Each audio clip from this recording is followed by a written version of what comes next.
In questi giorni è apparsa la notizia che verranno fra poco avviati i lavori per una RSA a Gruaro. Sì. A questo punto a me viene una domanda spontanea. Portugallo è sempre il fanalino di coda. Allora, lei mi porta su un altro argomento molto serio. Credo che l'RSA di Gruaro sia un'RSA privata, non è pubblica, ma non mi interessa quello che fa Gruaro, mi interessa la responsabilità del centrodestra rispetto alla RSA di Portugallo.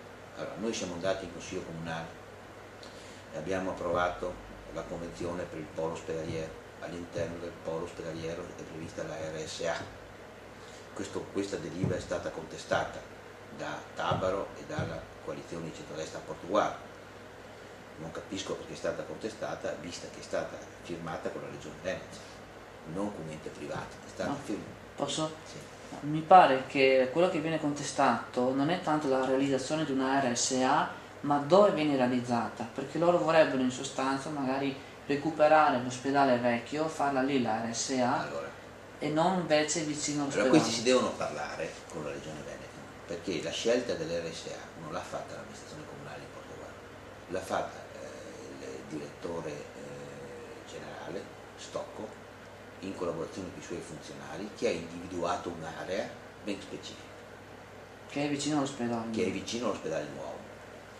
Bisogna anche tenere presente, siccome governano questi signori anche la Regione Veneto, bisogna tenere presente che la Regione Veneto ha anche essa risorse contenute.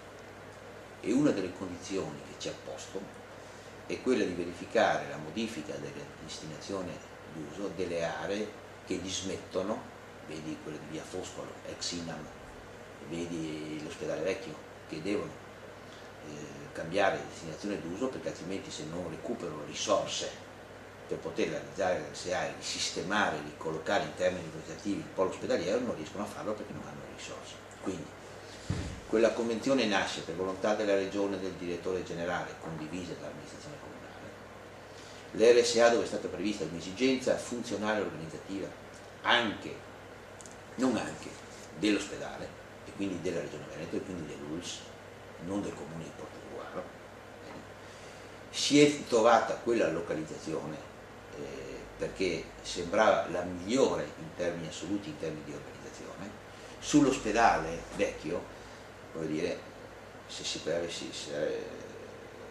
c'è un'esigenza anche amministrativa che ha coinciso con un'esigenza della regione di fare un intervento che valorizzi il centro storico, come quello del sociale, come quello del Pio X. Qui si lavano tutti la bocca del centro storico, della realizzazione del centro storico, di come facciamo a valorizzare il centro storico, i commercianti vanno via e quant'altro.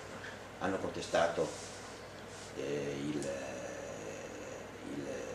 Pio X, vorrebbero fare un RSA all'ospedale vecchio, non stanno intervenendo sul sociale, cioè, vuol dire, mi pare che c'è una